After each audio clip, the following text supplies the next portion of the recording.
பள்ளிக்கட்டு சபரிமலைக்கு கல்லும் முள்ளும் காலுக்கு மெத்தை சுவாமியே ஐயப்போ சுவாமி சரணம் ஐயப்ப சரணம். பள்ளிக்கட்டு சபரிமலைக்கு கல்லும் முள்ளும் காலுக்கு மெத்தை சுவாமியே ஐயப்போ சுவாமி சரணம் ஐயப்ப சரணம்.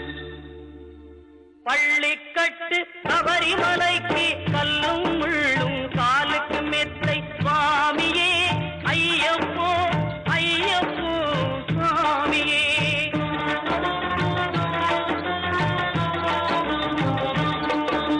நெய்யபிஷேகம் சுவாமிக்கே கற்பூர தீபம் சுவாமிக்கே ஐயப்பன் மார்களும் கூறிக்கொண்டு ஐயனை நாடி சென்றிடுவார் சபரிமலைக்கு சென்றிடுவார் சுவாமியே ஐயப்போ ஐயப்போ சுவாமியே.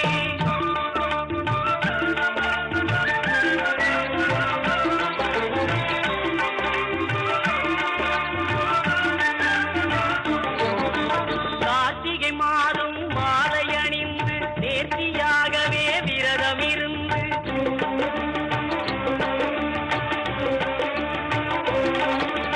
பார்த்த சாரதியின் மைந்தனே உன்னை பார்க்க வேண்டிய தவம் இருந்து பார்த்த சாரதியின் மைந்தனே உன்னை பார்க்க வேண்டிய தவம் இருந்து இருமுடி எடுத்து எருமேலி வந்து ஒரு மனதாகி பேட்டை துள்ளி அருமை நண்பரா பாவரை தொழுது ஐயனின் அருள்மலை ஏறிடுவார் சுவாமியே ஐயப்போ ஐயப்போ சுவாமியே.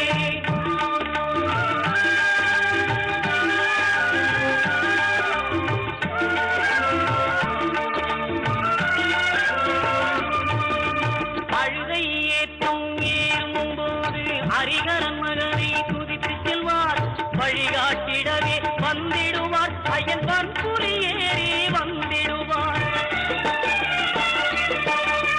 கரிமலை ஏற்றம் கடினம் கடினம் கருணை கடலும் துணை வருவார் கரிமலை இறக்கம் வந்தவுடனே பெருநெறி பம்பையை கண்டிடுவார் சுவாமியே ஐயப்போ ஐயப்போ சுவாமியே.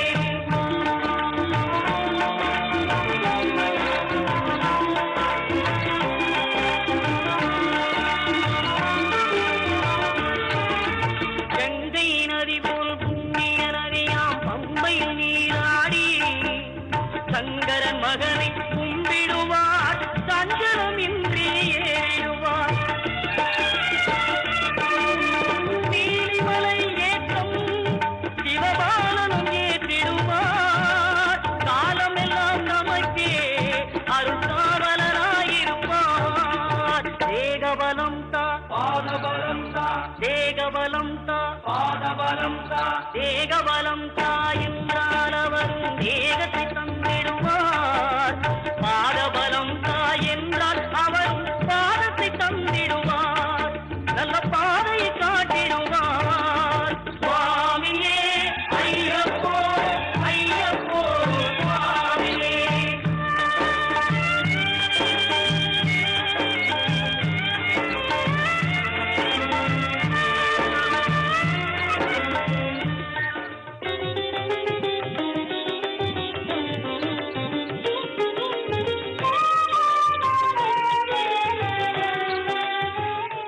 இன்றைய தினம் பரிகார ஸ்தலங்கள் பகுதியிலே நட்சத்திர கோவில்களின் தொடர்ச்சியாக சித்திரை நட்சத்திரத்திற்கான மற்ற கோவில்களை எல்லாம் பார்க்கவிருக்கிறோம். ஸ்ரீரங்கம், திருவையாறு, அதன் பிறகு ஸ்ரீ காளஹஸ்தி ஆகிய 3 தலங்களை பார்த்திருக்கிறோம். இன்னும் 3 தலங்கள் இருக்கின்றன.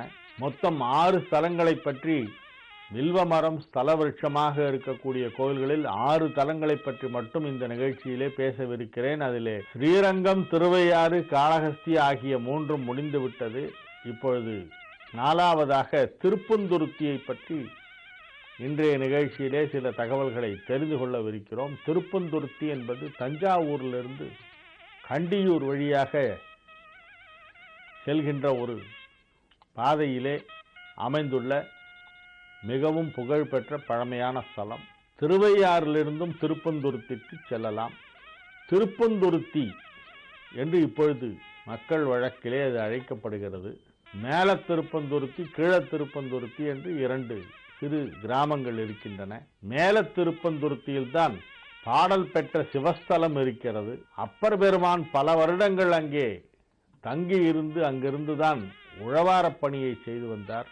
அப்பர் மடம் என்றும் அங்கே இருக்கிறது. இத்தலத்திலே சுவாமிக்கு புஷ்பவனநாதர் என்று பெயர். பூந்துருத்தி, பூ என்றாலே புஷ்பம். புஷ்பவனநாதர் என்னும் திருநாமம். ஆதிபுராணர் என்றும் இங்கு சிவபெருமான் அழைக்கப்படுகிறார். பொய் இலியார் என்று ஒரு திருநாமம் சிவனுக்கு உண்டு. பொய் இலியார் என்றால் பொய் இல்லாதவர் என்று. இத்தலத்திலே அம்பாளுக்கு சௌந்தர நாயகி என்னும் திருநாமம், வடிவுடை நாயகி என்னும் திருநாமமும் வழங்கப்படுகின்றது. அம்பாள் நின்ற திருக்கோலம் சுவாமி லிங்க திருமேனி. தலமரம் வில்வம், தீர்த்தம் சூரிய தீர்த்தம். தஞ்சாவூரிலிருந்து திருக்காட்டுப்பள்ளி செல்லும் பாதையிலே திருப்பந்துருத்தி இருக்கிறது. துருத்தி என்றால் 2 நதிகளுக்கு இடைப்பட்ட நிலப்பகுதி என்பது தூய தமிழிலே பொருள். துருத்தி என்னும் பெயருடைய வேறு சில ஊர்களும் தமிழ்நாட்டிலே இருக்கின்றன. பழைய காலத்திலே ஒரு ஊருக்கு ஒரு பெயரை வைத்தால் அந்த பெயரிலேயே அது எத்தகைய மண்ணிலே இருக்கிறது, அங்கே நீர்வளம் எப்படி இருக்கிறது, நிலவளம் எப்படி இருக்கிறது என்பதையெல்லாம் சொல்லிவிடுவார்கள். அவ்வாறு துருத்தி என்று சொல்லப்படுகின்ற ஊர்கள் அனைத்தும் 2 நதிகளுக்கு இடைப்பட்ட நிலப்பகுதியிலே அமைந்தது என்று பொருள். காவிரிக்கும் குடமுருட்டிக்கும் இடையே அமைந்த ஒரு நிலப்பரப்பு என்பதால் இவ்வூருக்கு திருப்பூந்துருத்தி. துருத்தி என்றால் நிலப்பரப்பு, பூந்துருத்தி என்றால் பூக்கள் அதிகமாக விளைகின்ற ஊர் என்று பொருள். திருவையாறிலே நடைபெறுகின்ற சப்தஸ்தான விழாவிலே நந்திதேவரின் திருமணத்திற்கு திருப்பந்துருத்தியிலிருந்து பூக்கள் வந்தன. புஷ்பகைங்கரியம் செய்த ஊர் என்று இவ்வூருக்கு ஒரு சிறப்பு உண்டு. இவ்வூருக்கு சென்றால் அந்த அப்பர் மடத்தை தரிசனம் செய்து சிவபெருமானை தரிசனம் செய்துவிட்டு வர வேண்டும். இக்கோவிலிலே பல அற்புத சிற்பங்கள் எல்லாம் இருக்கின்றன. இங்கு உள்ள சில சன்னதிகள் வேறு எங்கும் கிடையாது. மிகவும் விசேஷமான ஒரு சிவாலயம் இந்த திருப்பந்துருத்தி கோவில். இத்தலத்திலே வீணாதர தட்சிணாமூர்த்தி என்று ஒரு தட்சிணாமூர்த்தியை பார்க்கலாம். தட்சிணாமூர்த்தி கையில் வீணையோடு இருப்பார். கையில் வீணையோடு இருப்பது பொதுவாக சரஸ்வதி தான். ஆனால் இந்த திருப்பந்துருத்தியிலே கையில் வீணை ஏந்திய, வீணை வாசிக்கும் கோலத்திலே அமர்ந்திருக்கும் தட்சிணாமூர்த்தியை நாம் தரிசிக்க முடியும். இது ஒரு மிகவும் சிறப்பு வாய்ந்த ஒரு தலம். சூரிய பெருமான், சூரியன் சிவபெருமானை வணங்கிய தலங்களுள் இதுவும் ஒன்று. இங்கு உள்ள தீர்த்தத்திற்கு சூரிய தீர்த்தம் என்று பெயர். இத்தலத்திலே மிக சிறப்பான விழாக்கள் எல்லாம் நடைபெறுகின்றன. ஏழூர் திருவிழா என்று அழைக்கப்படுகின்ற சப்தஸ்தான விழாவும் இங்கு மிக சிறப்பு வாய்ந்தது. சப்தஸ்தானம் தவிர இவ்வூர் விழாக்கள் அனைத்தும் அப்பகுதி மக்களால் மிகவும் மகிழ்ச்சியாக கொண்டாடப்படுகின்ற பல திருவிழாக்கள் இங்கே நடைபெறுகின்றன. இத்தலத்தில் தான் அப்பர் ஞானசம்பந்த பெருமானின் பல்லக்கை தூக்கினார். பணிவு என்பதற்கு உதாரணமாக யாரையாவது சைவத்திலே சொல்ல வேண்டுமானால் அதற்கு அப்பரைத்தான் முதலில் சொல்ல வேண்டும். அவ்வளவு ஒரு பணிவு. மனிதனுக்கு பணிவு வர வேண்டும் என்பது அவருடைய வாழ்க்கை வரலாற்றை படித்தால் புரிந்து கொள்ளலாம். இத்தலத்திலே துர்க்கை தான் அசுரனை வதம் செய்த பாவம் நீங்குவதற்காக திருப்பந்துருத்தியிலே வந்து ஒற்றை காலிலே நின்று தவம் புரிகின்ற ஒரு அற்புதமான ஒரு கோலத்தை நாம் இங்கே பார்க்க முடியும். இது வேறு எங்கும் காண கிடைக்காத ஒரு விஷயமாகும். காடவ நம்பி நாயனார் அவதார ஸ்தலம் இது. இத்தலத்திலே இந்திரன், திருமால், லக்ஷ்மி, சூரியன், காஷ்யப ரிஷி ஆகியோர் வந்து வழிபட்டு பேறு பெற்ற அற்புதமான ஒரு தலம். அப்பரால் பாடப்பட்ட தலம்.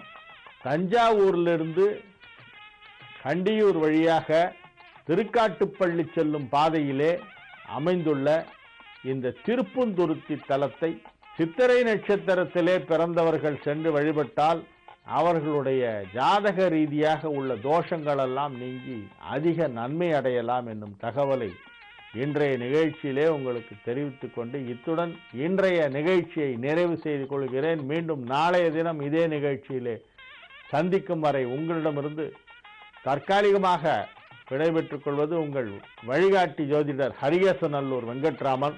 வணக்கம்.